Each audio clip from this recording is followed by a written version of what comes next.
بسم الله الرحمن الرحيم طاسين تلك آيات القرآن وكتاب مبين هدى وبشرى للمؤمنين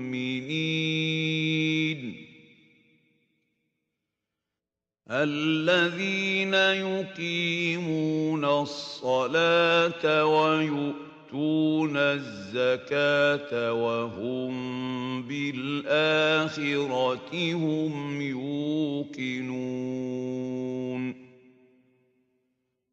إن الذين لا يؤمنون بالآخرة زينا لهم أعمالهم فهم يعمهون أولئك الذين لهم سوء العذاب وهم في الآخرة هم الأخسرون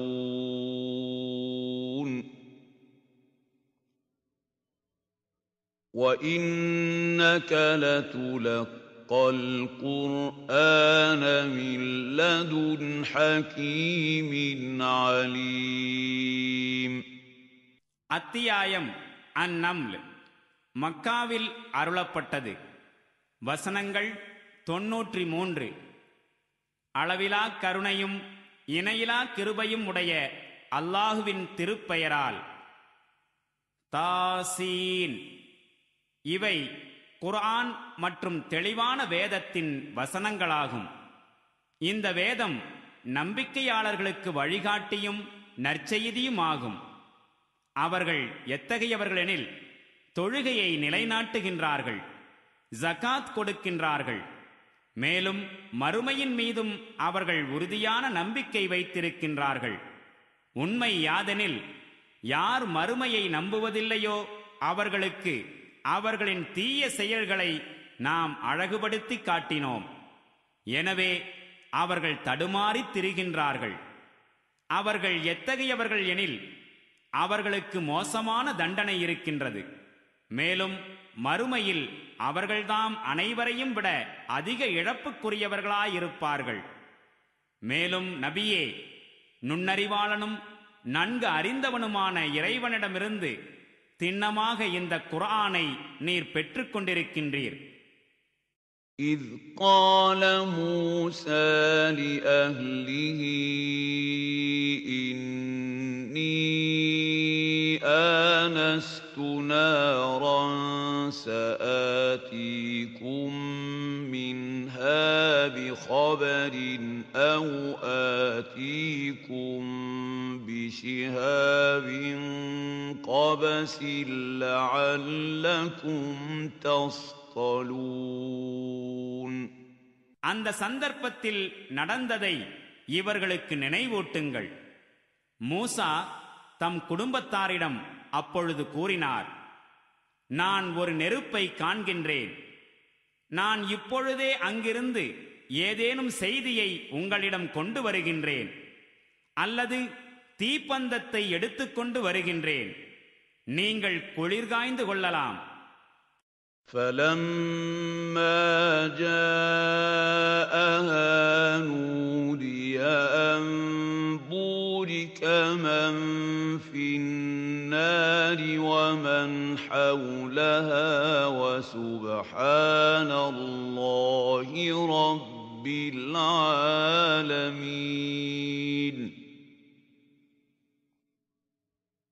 يَا مُوسَى إِنَّهُ أَنَا اللَّهُ الْعَزِيزُ الْحَكِيمُ.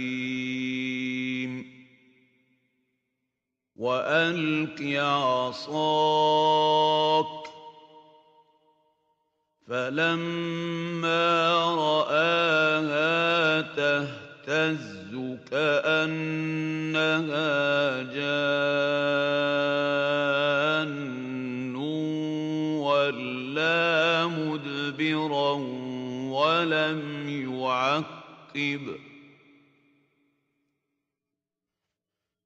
يَا مُوسَىٰ لَا تَخَفْ إِنِّي لَا يَخَافُ لَدَيَّ الْمُرْسَلُونَ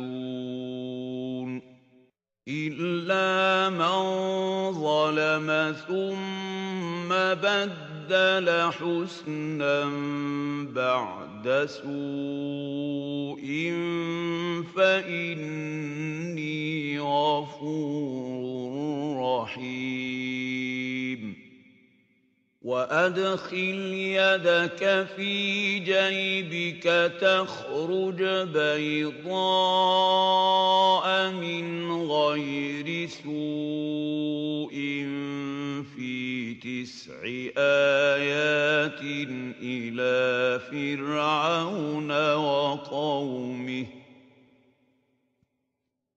إِنَّهُمْ كَانُوا قَوْمًا فَاسِقِينَ அங்கு அவர் சென்றதும் ஓர் அசரீரி கேட்டது.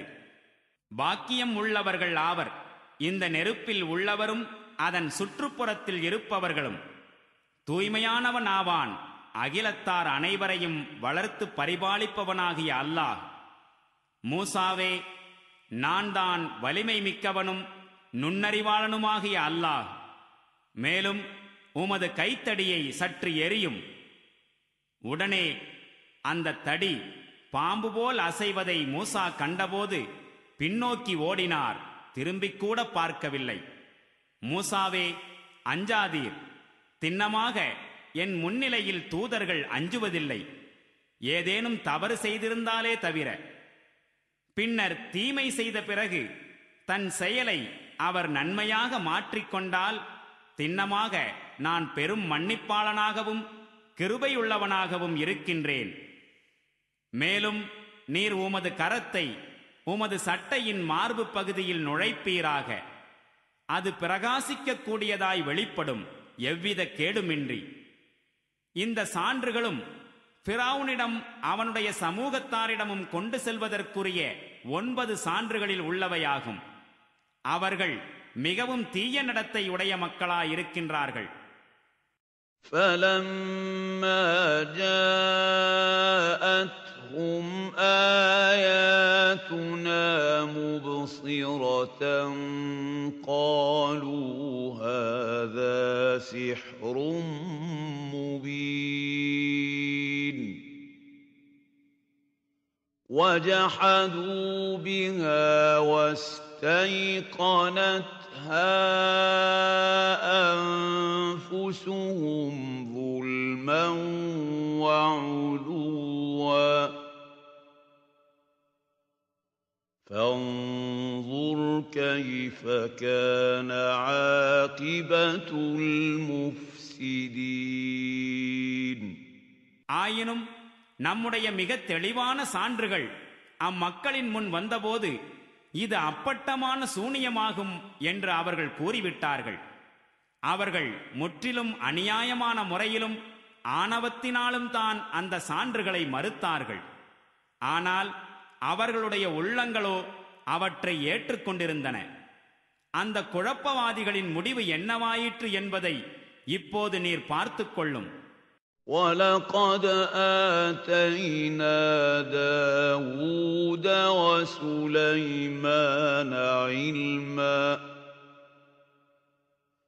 وَقَالَ الْحَمْدُ لِلَّهِ الَّذِي فَضَّلَنَا عَلَى كَثِيرٍ مِّنْ عِبَادِهِ الْمُؤْمِنِينَ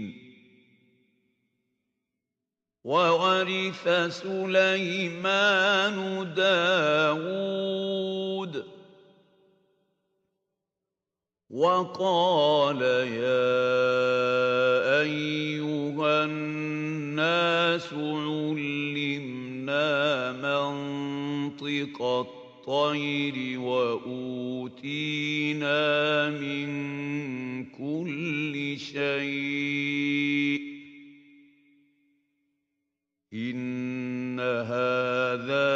لهو الفضل المبين. மற்றொரு புறம் நாம் தாவூதுக்கும் சுலைமானுக்கும் ஞானத்தை வழங்கினோம். மேலும் அவ்விருவரும் கூறினார்கள், அல்லாஹுக்கு நன்றி உரித்தாகட்டும். அவனே நம்பிக்கை கொண்ட தன் அடியார்கள் பலரை விட எங்களுக்கு சிறப்பை வழங்கினான். பின்னர் சுலைமான் தாவூதின் வாரிசானார். அவர் கூறினார், மக்களே, எங்களுக்கு பறவைகளின் பேச்சுக்கள் கற்றுத்தரப்பட்டுள்ளன. எல்லாவிதமான பொருள்களும் எங்களுக்கு வழங்கப்பட்டுள்ளன. திண்ணமாக இது அல்லாஹுவின் வெளிப்படையான அருளாகும். وَحُشِرَ لِسُلَيْمَانَ جُنُودُهُ مِنَ الْجِنِّ وَالْإِنسِ وَالطَّيْرِ فَهُمْ يُوزَعُونَ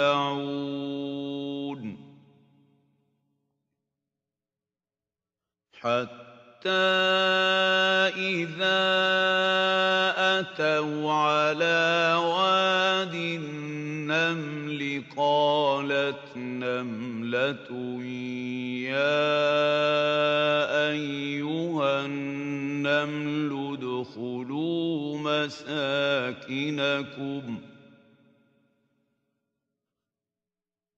قالت نملة يا أيها النمل ادخلوا مساكنكم لا يحطمنكم سليمان وجنوده وهم لا يشعرون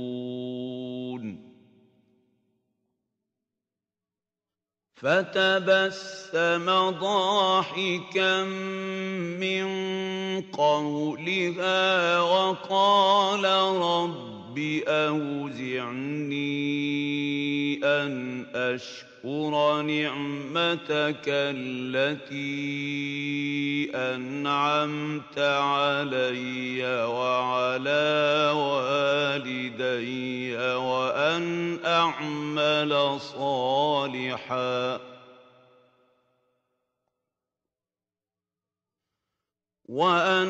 أعمل صالحا ترضاه وأدخلني برحمتك في عبادك الصالحين. மேலும் சுலைமானுக்காக ஜின்கள், மனிதர்கள் மற்றும் பறவைகள் ஆகியவற்றின் படைகள் திரட்டப்பட்டிருந்தன. மேலும் அவை முறையான முழுமையான கட்டுப்பாட்டில் வைக்கப்பட்டிருந்தன. ஒரு முறை சுலைமான் அப்படைகளுடன் சென்று கொண்டிருந்தார். அவர்கள் அனைவரும் எறும்புகளின் பள்ளத்தாக்கிற்கு வந்தபோது ஓர் எறும்பு கூறியது, எறும்புகளே, உங்களுடைய புற்றுகளில் நுழைந்து கொள்ளுங்கள். சுலைமானும் அவருடைய படையினரும் தெரியாமல் உங்களை மிதித்துவிடக்கூடாது. சுலைமான் அது சொல்வதை கேட்டு புன்னகை பூத்து சிரிக்கலானார். மேலும் கூறினார், என் இறைவா, என் மீதும் என் பெற்றோர் மீதும் நீ புரிந்த உபகாரத்திற்கு நான் நன்றி செலுத்திக் கொண்டிருப்பதற்காகவும் நீ திருப்திப்படுகின்ற நற்செயலை செய்து வருவதற்காகவும் என்னை நீ கட்டுப்படுத்தி வைப்பாயாக. மேலும் உன் அருளால் என்னை உன்னுடைய நல்லடியார்களில் சேர்த்து வைப்பாயாக.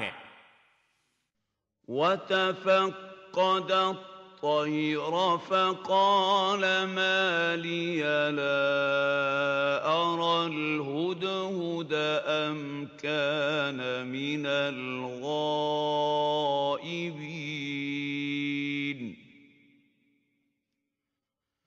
لَأُعَذِّبَنَّهُ عَذَابًا شَدِيدًا أَوْ لَأَذْبَحَنَّهُ أَوْ لَيَأْتِيَنِّي بِسُلْطَانٍ مُبِينٍ. மற்றொரு சமயம் சுலைமான் பறவைகளின் நிலைமைகளை ஆராய்ந்தார். பின்னர் கூறினார், என்ன விஷயம்? நான் ஹுதுஹுது எனும் மரங்கொத்தி பறவையை காணவில்லையே. அது எங்காவது காணாமல் போய்விட்டதா? நிச்சயம் அதனை நான் கடுமையாக தண்டிப்பேன் அல்லது அதனை அறுத்து விடுவேன். இல்லாவிட்டால் பொருத்தமான காரணத்தை என்னிடம் அது சமர்ப்பிக்க வேண்டும். فمكث غير بعيد فقال أحطت بما لم تحط به وجئتك من سبأ بنبأ يقين إني وجدت امرأة تملكهم وأوتيت من كل شيء ولها عرش عظيم وجدتها وقومها يسجدون للشمس من دون الله وزين لهم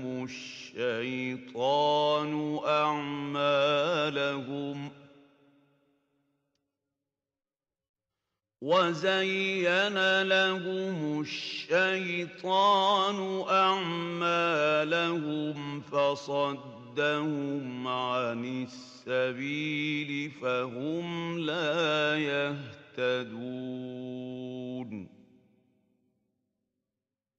ألا يسجدوا لله الذي يخرج الخبأ في السماوات والأرض ويعلم ما تخفون وما تعلنون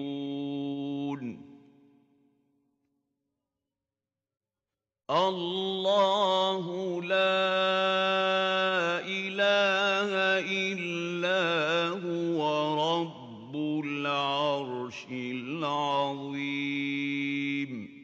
அதிக தாமதமின்றி அது வந்து கூறியது, தங்கள் அறிவுக்கு வராத சில செய்திகளை நான் பெற்றிருக்கின்றேன். நான் சபஅ பற்றி உறுதியான செய்தியை தங்களிடம் கொண்டு வந்திருக்கின்றேன். அங்கு அம்மக்கள் மீது ஆட்சி செலுத்திக் கொண்டிருக்கும் ஒரு பெண்ணை கண்டேன். அவளுக்கு எல்லாவிதமான பொருட்களும் வழங்கப்பட்டுள்ளன. மேலும் கம்பீரமான ஓர் அரியணையும் அவளுக்கு உள்ளது. அவளும் அவளுடைய சமூகத்தார்களும் அல்லாஹுவை விடுத்து சூரியனுக்கு சிரம்பணிவதையும் நான் கண்டேன். ஷைத்தான் அவர்களுடைய செயல்களை அவர்களுக்கு அழகாக்கி காண்பித்து நேரிய பாதையில் செல்லவிடாமல் அவர்களை தடுத்து விட்டான். இதனால் வானங்கள் மற்றும் பூமியில் மறைந்திருப்பவற்றை வெளிக்கொணர்பவனும் நீங்கள் மறைத்து வைப்பவற்றையும் வெளிப்படுத்துகின்றவற்றையும் நன்கறிபவனுமாகிய அல்லாஹ்வுக்கு சிரம்பணிய வேண்டும் எனும் நேர்வழியை அவர்கள் அடையாதவர்களாயிருக்கின்றார்கள். அல்லாஹ் ஒருவனைத் தவிர வணக்கத்திற்கு தகுதியானவன் வேறு யாரும் இல்லை. அவனே மாபெரும் அரிசுக்கு உரிமையாளனாவான்.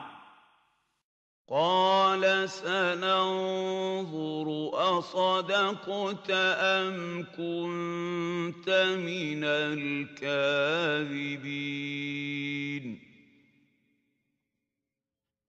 اذهب بكتابي هذا فألقه إليهم ثم تول عنهم فانظر ماذا يرجعون.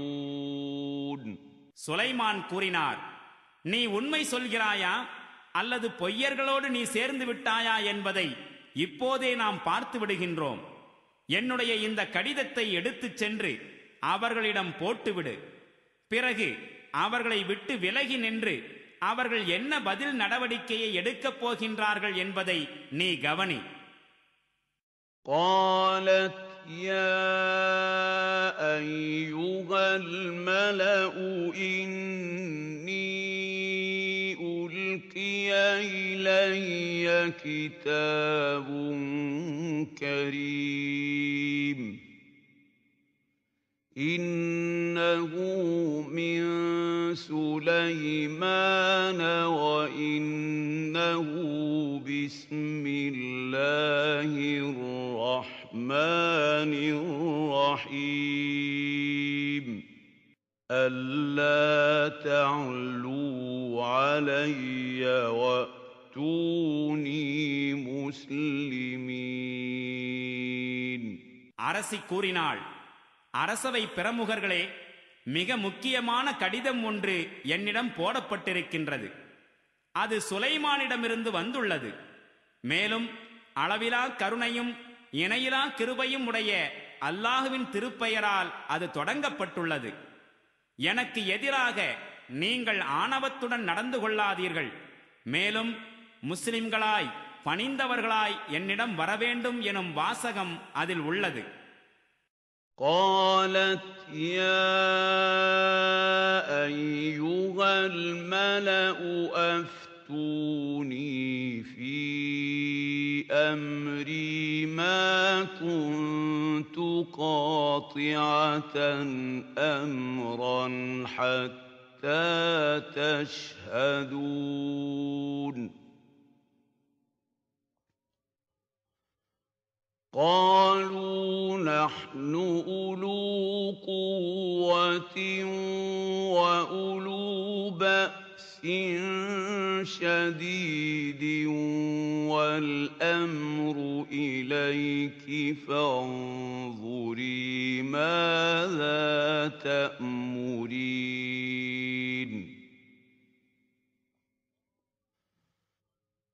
قالت إن الملوك إذا دخلوا قرية أفسدوها وجعلوا أعزة أهلها أذلة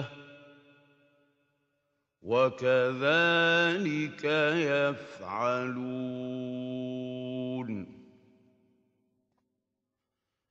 وإني مرسلة إليهم بهدية فناظرة بما يرجع المرسلون. கடிதத்தை படித்து காட்டிவிட்டு அரசி கூறினாள், சமுதாய தலைவர்களே, என்னுடைய இந்த விவகாரத்தில் எனக்கு ஆலோசனை வழங்குங்கள். நீங்கள் இல்லாமல் எந்த விவகாரத்தையும் நான் முடிவு செய்வதில்லை. அவர்கள் பதிலளித்தார்கள், நாம் வல்லமை மிக்கவர்களாகவும் கடுமையாக போரிடக்கூடியவர்களாகவும் இருக்கின்றோம். இதற்கு மேல் இறுதி முடிவெடுப்பது உங்கள் பொறுப்பு. என்ன ஆணையிடுவது என்பதை தாங்களே சிந்தித்துக் கொள்ளுங்கள். அரசி கூறினாள், அரசர்கள் ஏதேனும் ஒரு நாட்டில் புகுந்தால் அதனை அழித்து விடுவார்கள். மேலும் அங்கு கண்ணியத்துடன் வாழ்பவர்களை கேவலப்படுத்தி விடுவார்கள். இதைத்தான் அவர்கள் செய்கிறார்கள். எனவே அவர்களுக்கு நான் ஓர் அன்பளிப்பை அனுப்பப் போகின்றேன். பின்னர் என்னுடைய தூதுவர்கள் என்ன செய்தியை பெற்று திரும்பி வருகின்றார்கள் என்பதை பார்க்கலாம். فَلَمَّا جَاءَ سُلَيْمَانَ قَالَ أَتُمِدُّونَنِ بِمَالٍ فَمَا آتَانِيَ اللَّهُ خَيْرٌ مِّمَّا آتَاكُمْ فَمَا آتَانِيَ اللَّهُ خَيْرٌ مِّمَّا آتَاكُمْ بَلْ أَنتُمْ بِهَدِيَّتِكُمْ تَفْرَحُونَ. ارجع إليهم فلنأتينهم بجنود لا قبل لهم بها ولنخرجنهم منها أذلة وهم صاغرون. அரசியின் தூதுவர் சுலைமானிடம் வந்ததும் சுலைமான் கேட்டார், நீங்கள் பொருளால் எனக்கு உதவி புரிந்திட விரும்புகின்றீர்களா? அல்லாஹ் எனக்கு வழங்கியிருப்பது உங்களுக்கு வழங்கியிருப்பதை விட எவ்வளவோ அதிகமாகும். எனவே உங்கள் அன்பளிப்பை கொண்டு நீங்களே மகிழ்ந்திருங்கள். தூதரே, உம்மை அனுப்பியவர்களிடம் நீர் திரும்பிச் செல்லும். அவர்களால் எதிர்த்து நிற்க முடியாத அளவுக்கு பெரும் படைகளை திரட்டிக்கொண்டு அவர்களிடம் நாம் திண்ணமாக வரப்போகின்றோம். அவர்கள் கேவலப்பட்டு போகும் வகையில் அங்கிருந்து அவர்களை இழிவானவர்களாக வெளியேற்றி விடுவோம். قال يا أيها الملأ أيكم يأتيني بعرشها قبل أن يأتوني مسلمين قال عفريت من الجن أنا آتيك به قبل أن تقوم من مقامك وإني عليه لقوي أمين. قال الذي عنده علم من الكتاب أنا آتيك به قبل أن يرتد إليك طرفك فلما رآه مستقرا عنده قال هذا من فضل ربي ليبلوني أأشكر أم أكفر ومن شكر فإنما يشكر لنفسه ومن كفر فإن ربي غني كريم. சுலைமான் கேட்டார், அவையோரே, அவர்கள் கீழ்ப்படிந்தவர்களாய் என்னிடம் வருமுன் அவளுடைய அரியணையை உங்களில் யார் என்னிடம் கொண்டு வர முடியும்? பலம் பொருந்திய ஒரு ஜின் கூறியது, நீங்கள் உங்களுடைய இடத்தை விட்டு எழுவதற்கு முன் அதை நான் உங்களிடம் கொண்டு வந்து விடுகின்றேன். நான் அதற்கு வலிமை பெற்றவனாகவும் நம்பிக்கைக்குரியவனாகவும் இருக்கின்றேன். அவர்களுள் ஓரளவு வேத அறிவை பெற்றிருந்த ஒருவர், நீங்கள் கண்மூடி திறப்பதற்குள் அதை உங்களிடம் நான் கொண்டு வந்து விடுகின்றேன் என்று கூறினார். அவ்வாறே அவ்வரியணை தம்மிடத்தில் வைக்கப்பட்டிருப்பதை கண்டதுமே சுலைமான் உரக்க கூறினார், இது என் இறைவனின் அருட்கொடையாகும். நான் நன்றி செலுத்துகின்றேனா நன்றி கொள்கின்றேனா என என்னை அவன் சோதிப்பதற்காக. மேலும் யாரேனும் நன்றி செலுத்தினால் அவருடைய நன்றி அவருக்கே நன்மை தரும். தவிர யாரேனும் நன்றி கொன்றால் திண்ணமாக என்னுடைய இறைவன் தேவைகள் அற்றவனாகவும் பெரும் கண்ணியமிக்கவனாகவும் இருக்கின்றான். قال نكروا لها عرشها ننظر أتهتدي أم تكون من الذين لا يهتدون. فلما جاءت قيل أهكذا عرشك قالت كأنه هو وأوتينا العلم من قبلها وكنا مسلمين.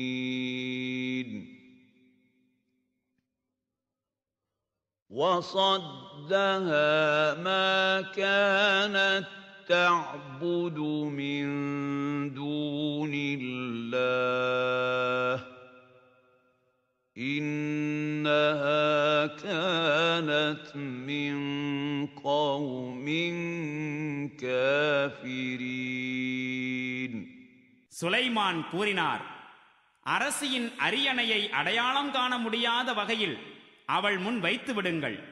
உண்மை நிலையை தெரிந்து கொள்கின்றாளா அல்லது சரியான வழியை அறிந்து கொள்ளாதவர்களுள் ஒருத்தியாயிருக்கின்றாளா என்று நாம் பார்த்து விடுவோம். அரசி வருகை தந்ததும், உம்முடைய அரியாசனம் இப்படித்தான் உள்ளதா என்று அவளிடம் கேட்கப்பட்டது. அதற்கு அவள் கூறினாள், இதுவோ அதை போலவே இருக்கின்றது. நாங்கள் முன்பே அறிந்திருந்தோம், சிரம்தாழ்த்தி கீழ்ப்படிந்தவர்களாயிருந்தோம் அல்லது முஸ்லிம்களாகி விட்டிருந்தோம். அல்லாஹுவை விட்டுவிட்டு அவள் எந்த தெய்வங்களை வணங்கிக் கொண்டிருந்தாளோ அந்த வணக்கம்தான் நம்பிக்கை கொள்ள விடாமல் அவளை தடுத்து விட்டிருந்தது. ஏனெனில் அவள் நிராகரிக்கக்கூடிய ஒரு சமூகத்தை சார்ந்தவளாயிருந்தாள். قيل لها ادخل الصرح فلما رأته حسبته لجة وكشفت عن ساقيها قال إنه صرح ممرد من قوارير. قالت رب إني ظلمت نفسي وأسلمت مع سليمان لله رب العالمين. மாளிகையினுள் நுழைவீராக என்று அவளிடம் கூறப்பட்டது. அதனை பார்த்தபோது தண்ணீர் தடாகம் என்று கருதி கொண்டாள். இறங்குவதற்காக தன் உடையை கெண்டைக்கால்களுக்கு மேல் உயர்த்தினாள். சுலைமான் கூறினார், இது பளபளக்கும் கண்ணாடி மாளிகையின் தரையாகும். அதற்கு அவள் கூறினாள், என் இறைவனே, இன்று வரை எனக்கு நானே கொடுமை புரிந்து கொண்டிருந்தேன். இனி நான் சுலைமானுடன் சேர்ந்து அகிலமனைத்தின் அதிபதியாகிய அல்லாஹுக்கு அடிபணிந்து வாழ ஏற்றுக்கொள்கின்றேன். وَلَقَدْ أَرْسَلْنَا إِلَى ثَمُودَ أَخَاهُمْ صَالِحًا أَنِ اعْبُدُوا اللَّهَ فَإِذَا هُمْ فَرِيقَانِ يَخْتَصِمُونَ. قَالَ يَا قَوْمِ لِمَ تستعجلون بالسيئة قبل الحسنة لولا تستغفرون الله لعلكم ترحمون. قالوا طيرنا بك وبمن معك قال طائركم عند الله بل أنتم قوم تفتنون. மேலும் நாம் சமூது சமூகத்தாரிடம் அவர்களின் சகோதரர் சாலிகை அல்லாஹுக்கு அடிபணியுங்கள் என்னும் செய்தியுடன் தூதராக அனுப்பினோம். அப்போது அவர்கள் இரு குழுவினராய் பிரிந்து தர்க்கம் புரியத் தொடங்கிவிட்டார்கள். சாலிஹ் கூறினார், என் சமூகத்தினரே, நன்மை வருமுன் தீமைக்காக ஏன் அவசரப்படுகின்றீர்கள்? நீங்கள் அல்லாஹ்விடம் மன்னிப்பு கோரக்கூடாதா? உங்கள் மீது கருணை பொழியப்படக்கூடுமே. அதற்கவர்கள், நாங்கள் உம்மையும் உம்முடன் இருப்பவர்களையும் துர்ச்சகனமாக கருதுகின்றோம் என்றார்கள். சாலிஹ் பதிலளித்தார், உங்களின் நல்ல கெட்ட சகுனம் பற்றிய விஷயம் அல்லாஹ்விடம் உள்ளது. உண்மை யாதெனில் நீங்கள் சோதிக்கப்பட்டுக் கொண்டிருக்கின்றீர்கள். وَكَانَ فِي الْمَدِينَةِ 9 رَهْطٍ يُفْسِدُونَ في الأرض ولا يصلحون قالوا تقاسموا بالله لنبيتنه وأهله ثم لنقولن لوليه ما شهدنا مهلك أهله وإنا لصادقون. அந்நகரில் 9 கலகத் தலைவர்கள் இருந்தனர். அவர்கள் நாட்டில் குழப்பத்தை பரப்பிக் கொண்டும் மேலும் எவ்வித சீர்திருத்தத்தை செய்யாமலும் இருந்தனர். அவர்கள் தமக்கிடையே கூறினார்கள், நீங்கள் இறைவன் மீது சத்தியம் செய்து சபதம் எடுத்துக் கொள்ளுங்கள்.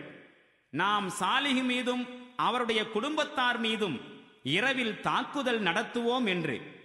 பிறகு அவருடைய பாதுகாவலரிடம் கூறிவிடுவோம், சாலிஹுடைய குடும்பம் கொல்லப்பட்ட சமயத்தில் நாங்கள் அங்கு இருக்கவில்லை, நாங்கள் உண்மைதான் கூறுகின்றோம். وَمَكَرُوا مَكْرًا وَمَكَرْنَا مَكْرًا وَهُمْ لَا يَشْعُرُونَ فَانظُرْ كَيْفَ كَانَ عَاقِبَةُ مَكْرِهِمْ أَنَّا دَمَّرْنَاهُمْ وَقَوْمَهُمْ أَجْمَعِينَ فَتِلْكَ بُيُوتُهُمْ خَاوِيَةً بِمَا ظَلَمُوا إِنَّ فِي ذَلِكَ لَآيَةً لِقَوْمٍ يَعْلَمُونَ وَأَنجَيْنَا الَّذِينَ آمَنُوا وَكَانُوا يَتَّقُونَ. அவர்கள் செய்தது இந்த சூழ்ச்சிதான். பிறகு அவர்கள் அறியாத வகையில் நாம் வேறொரு சூழ்ச்சியை செய்தோம். அவர்களுடைய சூழ்ச்சியின் கதி என்னவாயிற்று என்பதை பார்த்துக் கொள்ளும். அவர்களையும் அவர்களுடைய சமுதாய மக்கள் அனைவரையும் நாம் அழித்து விட்டோம் அவர்கள் செய்த கொடுமையின் காரணமாக. அதோ அவர்களுடைய இல்லங்கள் வெறுமையாய் கிடக்கின்றன. திண்ணமாக அறியக்கூடிய மக்களுக்கு இதில் படிப்பினை மிக்க சான்று இருக்கின்றது. மேலும் எவர்கள் நம்பிக்கை கொண்டு மாறு செய்வதை விட்டு விலகியும் இருந்தார்களோ அவர்களை நாம் காப்பாற்றிக் கொண்டோம். وَلُوطًا إِذْ قَالَ لِقَوْمِهِ أَتَأْتُونَ الْفَاحِشَةَ وَأَنْتُمْ تُبْصِرُونَ أَإِنَّكُمْ لَتَأْتُونَ الرِّجَالَ شَهْوَةً مِّن دُونِ النِّسَاءِ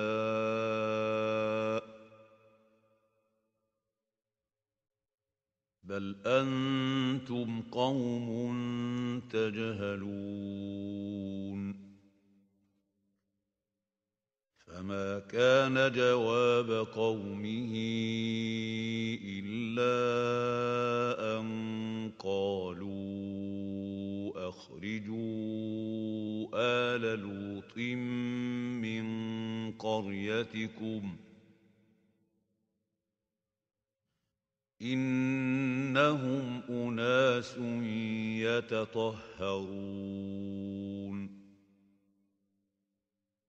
فَأَنْجَيْنَاهُ وَأَهْلَهُ إِلَّا امْرَأَتَهُ قَدَّرْنَاهَا مِنَ الْغَابِرِينَ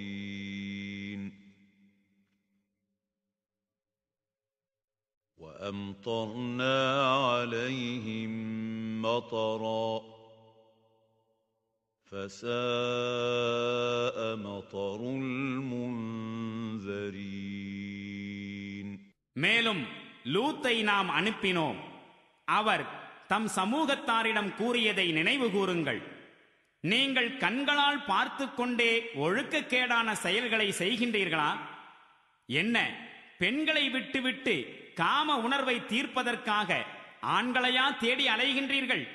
உண்மையில் நீங்கள் மிகவும் அறிவீனமான செயல் புரியும் மக்கள் ஆவீர்.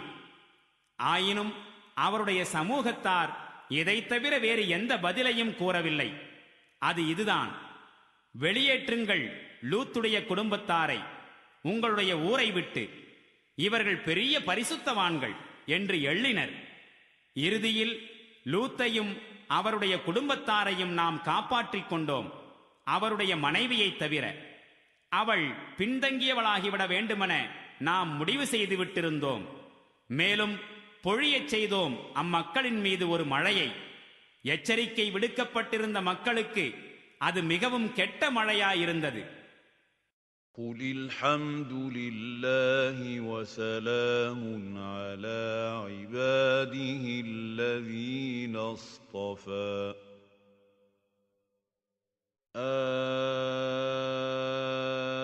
اللَّهُ خَيْرٌ أَمَّا يُشْرِكُونَ. நபியே, நீர் கூறும், புகழ் அல்லாஹ்வுக்கே உரியது. மேலும் சாந்தி உண்டாகுக அவன் தேர்ந்தெடுத்த அவனுடைய அடியார்கள் மீது. இவர்களிடம் கேளும், அல்லாஹு மேலானவனா அல்லது அவனுடன் இந்த மக்கள் இணை வைத்துக் கொண்டிருக்கும் தெய்வங்கள் மேலானவையா? أَمَّنْ خَلَقَ السَّمَاوَاتِ وَالْأَرْضَ وَأَنزَلَ لَكُم مِّنَ السَّمَاءِ مَاءً فَأَنبَتْنَا بِهِ حَدَائِقَ ذَاتَ بَهْجَةٍ مَا كَانَ لَكُمْ أَن تُنبِتُوا شَجَرَهَا أَإِلَٰهٌ مَّعَ اللَّهِ بَلْ هُمْ قَوْمٌ يَعْدِلُونَ. வானங்களையும் பூமியையும் படைத்தவனும், மேலும் உங்களுக்காக வானத்திலிருந்து மழையை பொழிய வைத்தவனும், பிறகு அதன் மூலம் அழகான தோட்டங்களை வளரச் செய்தவனும் யார்? அவற்றின் மரங்களை முளைக்கச் செய்வதற்கு உங்களால் இயலாதிருந்ததே. அல்லாஹுடன் வேறேதாவது கடவுளும் இப்பணிகளில் பங்கு கொண்டு இருக்கின்றனரா? இல்லை. மாறாக இதே மக்கள்தாம் நேரிய வழியிலிருந்து பிறழ்ந்து சென்று கொண்டிருக்கின்றார்கள். أَمَّنْ جَعَلَ الْأَرْضَ قَرَارًا وَجَعَلَ خِلَالَهَا أَنْهَارًا وَجَعَلَ لَهَا رَوَاسِيَ وَجَعَلَ بَيْنَ الْبَحْرَيْنِ حَاجِزًا أَإِلَٰهٌ مَّعَ اللَّهِ بَلْ أَكْثَرُهُمْ لَا يَعْلَمُونَ. மேலும் பூமியை தங்குமிடமாக்கியவனும், அதனிடையே ஆறுகளை ஓடச் செய்தவனும், அதற்கு மலைகளெனும் முளைகளை அமைத்தவனும், மேலும் இரு கடல்களின் ஜலசந்திகளுக்கிடையில் தடுப்பை ஏற்படுத்தியவனும் யார்? அல்லாஹுவுடன் வேறேதாவது கடவுளும் இப்பணிகளில் பங்கு கொண்டிருக்கின்றனரா? இல்லவே இல்லை. மாறாக இவர்களில் பெரும்பாலோர் அறிவற்றவர்களாயிருக்கின்றார்கள். أَمَّن يُجِيبُ الْمُضْطَرَّ إِذَا دَعَاهُ وَيَكْشِفُ السُّوءَ وَيَجْعَلُكُمْ خُلَفَاءَ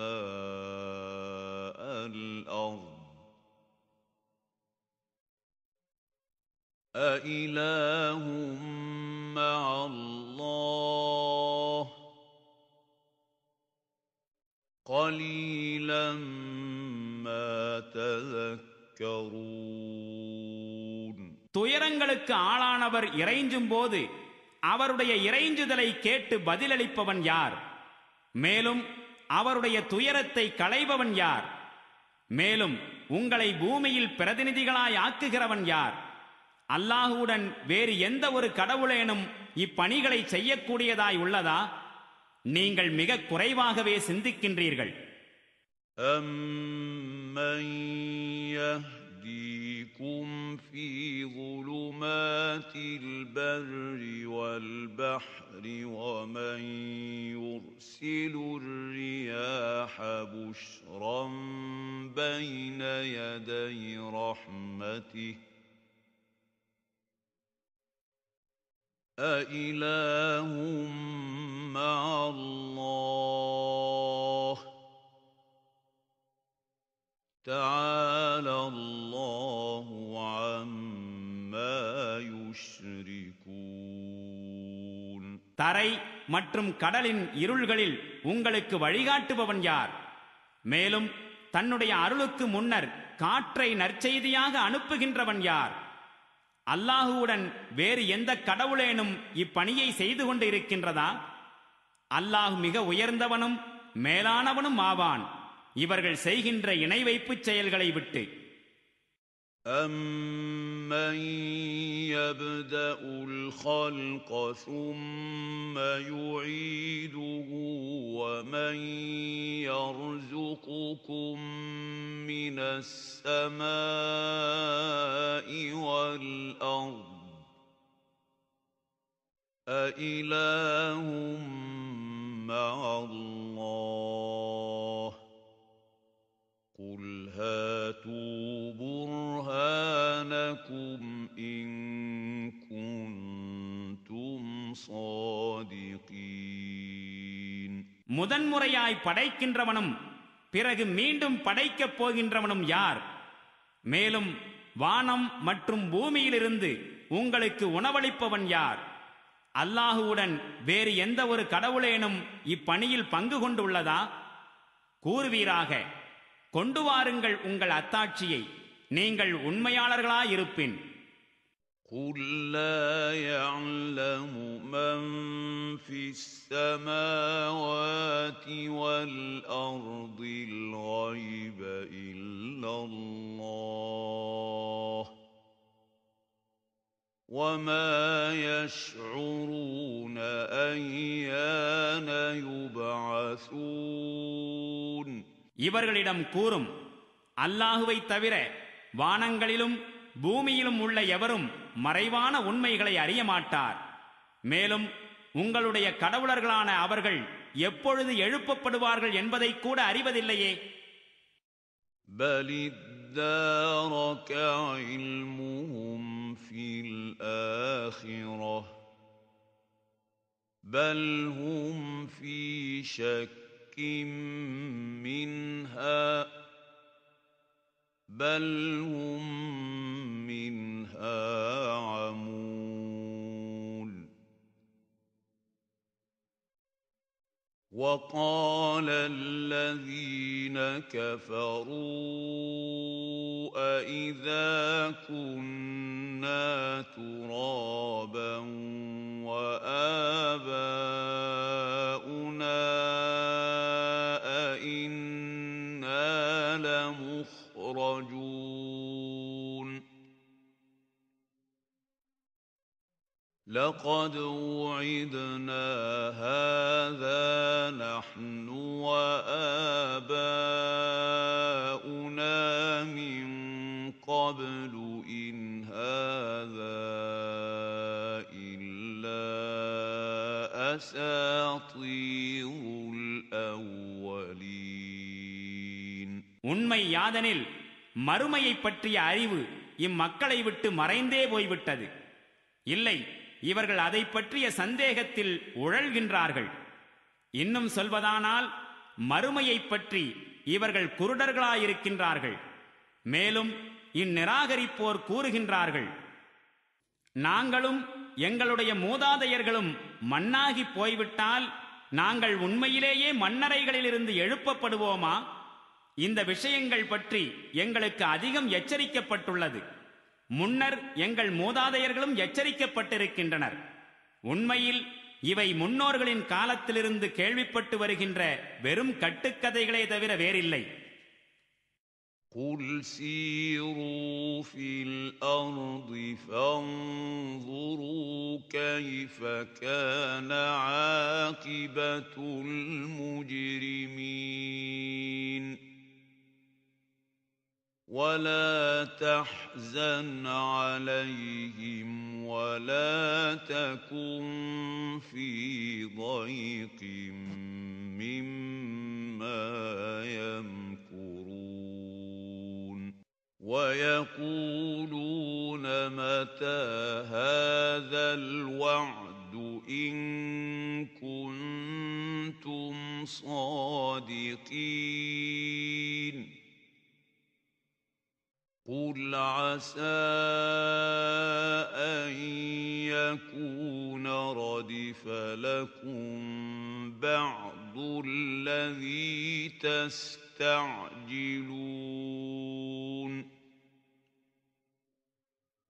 وَإِنَّ رَبَّكَ لَذُو فَضْلٍ عَلَى النَّاسِ وَلَكِنَّ أَكْثَرَهُمْ لَا يَشْكُرُونَ وَإِنَّ رَبَّكَ لَيَعْلَمُ مَا تُكِنُّ صُدُورُهُمْ وَمَا يُعْلِنُونَ وَمَا مِنْ غَائِبَةٍ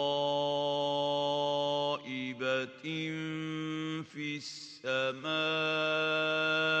وَالْأَرْضِ إِلَّا فِي كِتَابٍ مُبِينٍ கூறுவீராக, சற்று பூமியில் சுற்றித் திரிந்து குற்றவாளிகளின் கதி என்னவாயிற்று என்பதை பாருங்கள். நபியே, இவர்களின் நிலை குறித்து வருந்தாதீர். இவர்கள் செய்யும் சூழ்ச்சிகளால் நீர் மனக்கஷ்டமும் அடையாதீர். இவர்கள் கேட்கின்றனர், நீங்கள் உண்மையாளர்களாயின் இந்த எச்சரிக்கை எப்போது நிறைவேறும்? நீர் கூறும், எந்த ஒரு தண்டனைக்காக நீங்கள் அவசரப்பட்டுக் கொண்டிருக்கின்றீர்களோ அதன் ஒரு பகுதி உங்களுக்கு நெருக்கமாக வந்துவிட்டிருந்தாலும் அதில் வியப்பொன்றும் இல்லை. உண்மையில் அதிபதி மக்களின் மீது பெரிதும் அருள் புரிபவனாக இருக்கின்றான்.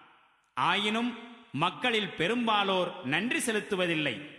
அவர்களுடைய நெஞ்சங்கள் மறைத்திருக்கின்றவற்றையும் அவை வெளிப்படுத்துகின்றவற்றையும் திண்ணமாக இறைவன் நன்கறிகின்றான்.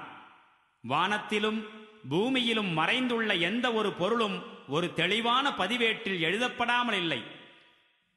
إِنَّ هَذَا الْقُرْآنَ يَقُصُّ عَلَى بَنِي إِسْرَائِيلَ أَكْثَرَ الَّذِي هُمْ فِيهِ يَخْتَلِفُونَ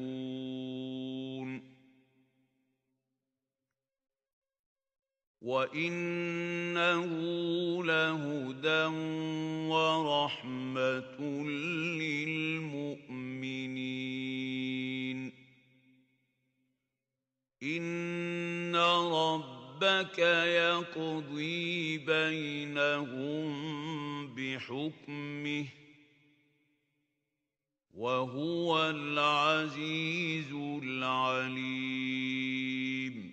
உண்மை இதுவே, இஸ்ராயேலின் வழித்தோன்றல்கள் கருத்து வேறுபாடு கொண்டுள்ள பெரும்பாலான விஷயங்களின் உண்மை நிலையை அவர்களுக்கு இந்த குர்ஆன் எடுத்துரைக்கின்றது. மேலும் அது இறை நம்பிக்கையாளர்களுக்கு நேர்வழிகாட்டியாகவும் கருணையாகவும் இருக்கின்றது.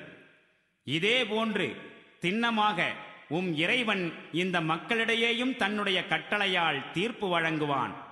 அவன் யாவற்றையும் மிகைத்தவனாகவும் நன்கறிந்தவனாகவும் இருக்கின்றான். فَتَوَكَّلْ عَلَى اللَّهِ إِنَّكَ عَلَى الْحَقِّ الْمُبِينِ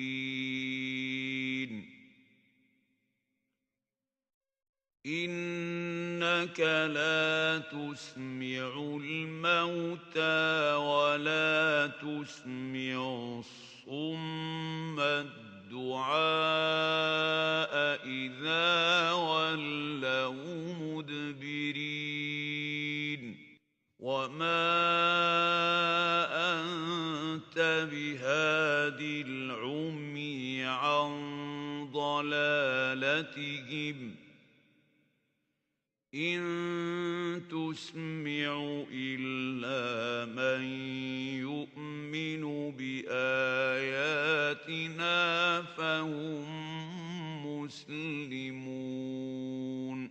எனவே நபியே, அல்லாஹுவையே முழுமையாய் சார்ந்திருப்பீராக. திண்ணமாக நீர் தெளிவான உண்மையில் இருக்கின்றீர். இறந்தவர்களை உம்மால் கேட்கச் செய்ய முடியாது. புறங்காட்டியோடும் செவிடர்களுக்கும் உம்முடைய அழைப்பை எடுத்துரைக்க முடியாது. குருடர்களை வழிகேட்டிலிருந்து மீட்டு நேர்வழியில் சேர்த்திடவும் உம்மால் முடியாது.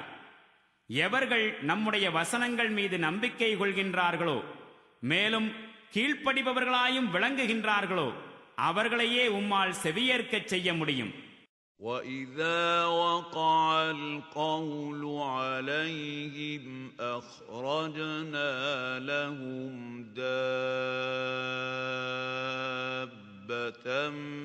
مِّنَ الْأَرْضِ تُكَلِّمُهُمْ أَنَّ النَّاسَ كَانُوا بِآيَاتِنَا لَا يُوقِنُونَ. மேலும் அவர்கள் மீது நம்முடைய ஆணை நிறைவேறும் நேரம் வந்துவிட்டால் நாம் அவர்களுக்கு பூமியிலிருந்து ஒரு மிருகத்தை வெளிப்படுத்துவோம். மக்கள் நம்முடைய வசனங்கள் மீது உறுதியான நம்பிக்கை கொள்ளாமல் இருந்தார்கள் என்று அது அவர்களிடம் எடுத்துக் கூறும். وَيَوْمَ نَحْشُرُ مِنْ كُلِّ أُمَّةٍ فَوْجًا مِّمَّنْ يُكَذِّبُ بِآيَاتِنَا فَهُمْ يُوزَعُونَ. حتى إذا جاءوا قال أكذبتم بآياتي ولم تحيطوا بها علما أم ماذا كنتم تعملون. ووقع القول عليهم بما ظلموا فهم لا ينطقون. ألم يروا أنا جعلنا الليل ليسكنوا فيه والنهار مبصرا إن في ذلك لآيات لقوم يؤمنون. மேலும் சற்று சிந்தித்துப் பாருங்கள். அந்நாளில் ஒவ்வொரு சமுதாயத்திலிருந்தும் எவர்கள் நம்முடைய வசனங்களை பொய்யென கூறிக்கொண்டிருந்தார்களோ அவர்களை படைபடையாக திரட்டிக் கொண்டு வருவோம்.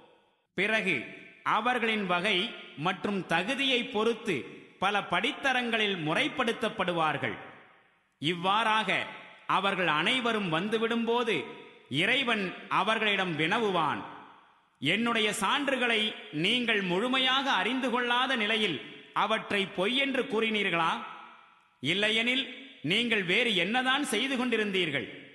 மேலும் அவர்கள் கொடுமை செய்த காரணத்தினால் வேதனை பற்றிய கட்டளை அவர்கள் மீது நிறைவேற்றப்படும். அப்போது அவர்களால் எதுவும் பேச முடியாது. இரவை அவர்களுக்கு நிம்மதி அளிக்கக்கூடியதாகவும் பகலை பிரகாசிக்கக்கூடியதாகவும் ஆக்கியிருப்பதை அவர்கள் கவனிக்கவில்லையா? இறை நம்பிக்கை கொண்ட சமூகத்தினருக்கு இவற்றில் அநேக சான்றுகள் இருந்தன. وَيَوْمَ يُنفَخُ فِي الصُّورِ فَفَزِعَ مَن فِي السَّمَاوَاتِ وَمَن فِي الْأَرْضِ إِلَّا مَن شَاءَ اللَّهُ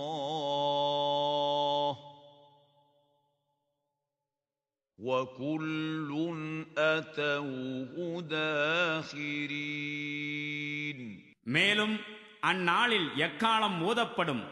அப்போது வானங்களிலும் பூமியிலும் உள்ள அனைவரும் பெரும் திகில் அடைவார்கள். அந்த திகிலில் இருந்து எவர்களை அல்லாஹ் காப்பாற்ற நாடுவானோ அவர்களை தவிர.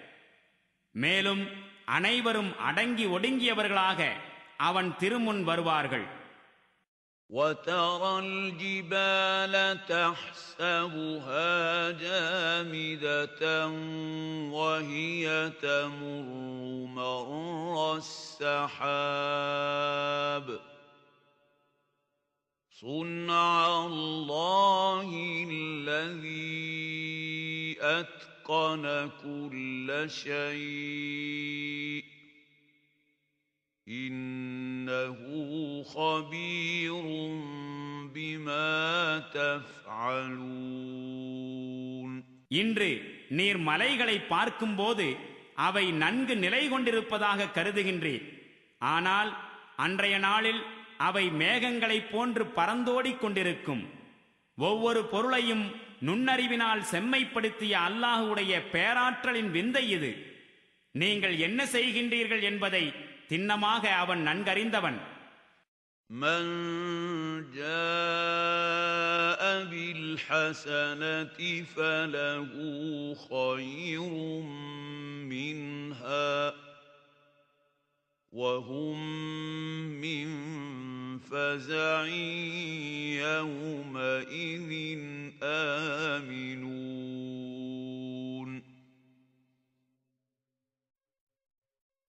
وَمَنْ جَاءَ بِالسَّيِّئَةِ فَكُبَّتْ وُجُوهُهُمْ فِي النَّارِ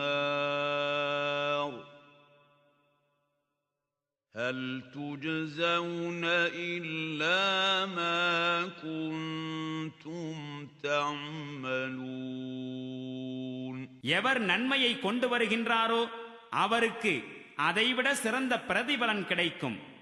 அத்தகையவர்கள் அந்நாளின் திகிலில் இருந்து பாதுகாக்கப்பட்டிருப்பார்கள். ஆனால் எவர்கள் தீமையை கொண்டு வருகின்றார்களோ அவர்கள் அனைவரும் முகங்குப்புற நெருப்பில் வீசி எறியப்படுவார்கள். நீங்கள் இதை தவிர ஏதேனும் கூலி பெறுவீர்களா என்ன? செய்த வினைகளுக்கு ஏற்பவே அனுபவிப்பதை தவிர. إِنَّمَا أُمِرْتُ أَنْ أَعْبُدَ رَبَّ هَذِهِ الْبَلْدَةِ الَّذِي حَرَّمَهَا وَلَهُ كُلُّ شَيْءٍ وَأُمِرْتُ أَنْ أَكُونَ مِنَ الْمُسْلِمِينَ وَأَنْ أَتْلُوَ الْقُرْآنَ فَمَنِ اهْتَدَى فَإِنَّمَا يَهْتَدِي لِنَفْسِهِ وَمَنْ ضَلَّ فَقُلْ إِنَّمَا أَنَا مِنَ الْمُنذِرِينَ.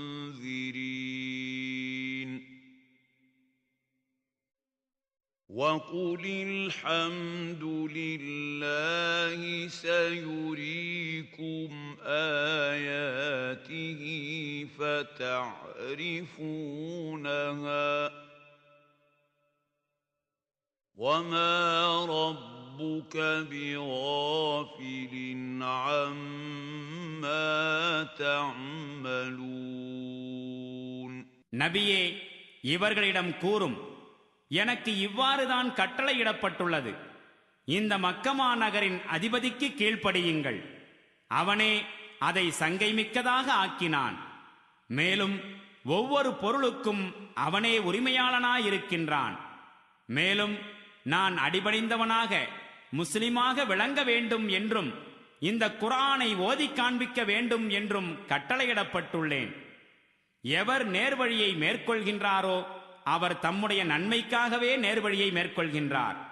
மேலும் எவன் வழிபிறழ்ந்து போகின்றானோ அவனிடம் கூறிவிடுவீராக, நான் எச்சரிக்கை செய்யக்கூடியவனாய் மட்டுமே இருக்கின்றேன். மேலும் இம்மக்களிடம் கூறுவீராக, எல்லா புகழும் அல்லாஹுவுக்கே. அதிவிரைவில் தன்னுடைய சான்றுகளை அவன் உங்களுக்கு காண்பிப்பான். அப்போது அவற்றை நீங்கள் அறிந்து கொள்வீர்கள். மேலும் உம்முடைய இறைவன் நீங்கள் செய்பவற்றை கவனிக்காமல் இல்லை.